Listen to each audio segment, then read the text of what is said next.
Good morning, viewers. Welcome to Consumer Shorthand classes. This speed is of Tamil Nadu government's technical education examination conducted in the month of May 1989.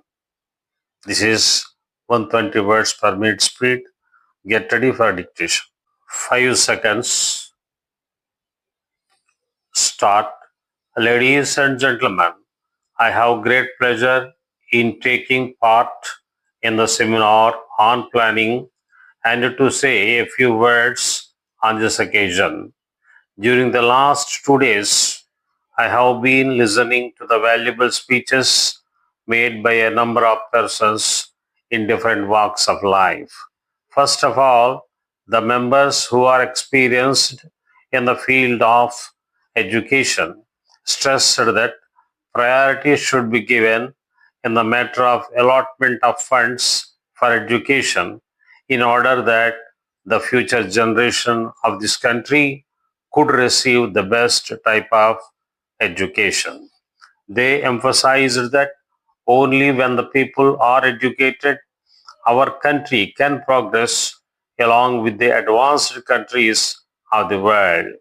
At the same time, the officers of the government who are responsible for the implementation of the schemes pointed out that every year more and more money is set apart under this head, and there is tremendous progress in this direction.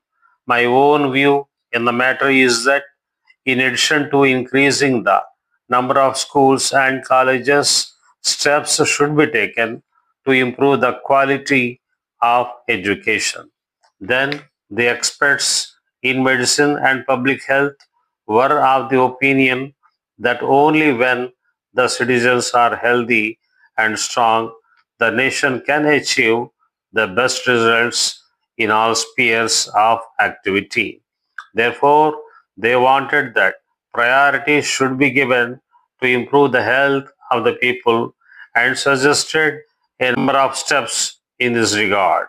While I am in general agreement with the views expressed by them on this subject, I would like to appeal to the government and the local bodies to take preventive steps to control the diseases.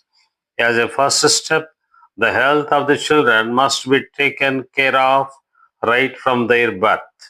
Apart from this, the panchayats and municipalities should take necessary action to keep the streets clean and prevent the stagnation of drainage water near the residences in the interest of public health.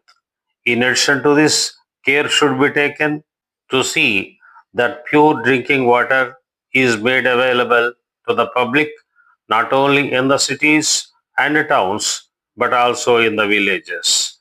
It should be recommended that a number of diseases are caused on account of impure drinking water. I request the government and the local bodies to pay special attention to the water supply and drainage facilities so that the large sums of money spent on medicine for the treatment of diseases can be saved. Here, I wish to stress that the main sources of water supply, such as wells, tanks, and rivers, should be free from pollution. Most of the members pointed out that while planning, we should give primary importance to the basic requirements of the people, such as food, clothing, and housing, though other items are also important.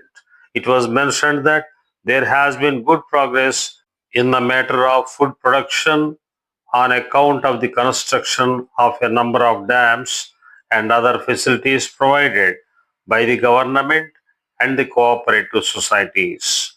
However, it is not sufficient to meet the full requirements of the growing population. I am of the opinion that while economic prices must be assured to the farmers, taking into consideration the expenses incurred by them for agricultural operations. At the same time, Food grains must be supplied to the consumers at a reasonable price. On this occasion, it is worthwhile to remember the words of Bharati, who warned that no one should be deprived of his food and formulate our plans in the best interest of the people. With these few words, I conclude my speech. Letter dated 5th October 1980 from Messrs. Jacob and Company, 10 Gandhi Road, Vellore to Messrs. Maruti and Company, 4 Bazaar Road, Madurai. Dear sirs, please refer to our letter dated 22nd September 1980 in which we had requested you to send us silk sarees to the value of rupees 20,000. We regret that the goods have not been received by us so far. It is also surprising that you have not even acknowledged the receipt of our letter. In this connection, we would like to inform you that in our letter under reference, we had requested you to send us at an early date different varieties of silk sarees with attractive designs. We had also mentioned in that letter that the goods are required for sale to our customers during the Deepavali season. As the festival is fast approaching, we shall be glad if you can kindly arrange to supply us the items required by us without any further delay. We know that you will be busy with a large number of inquiries at the present time. However, we shall be grateful if you will kindly give priority in our case, taking into consideration the long standing business connection between us. We enclose herewith a check for rupees 10,000 towards advance for the above order and shall be pleased to pay you the balance amount immediately on receipt of the goods. Thanking you, yours faithfully,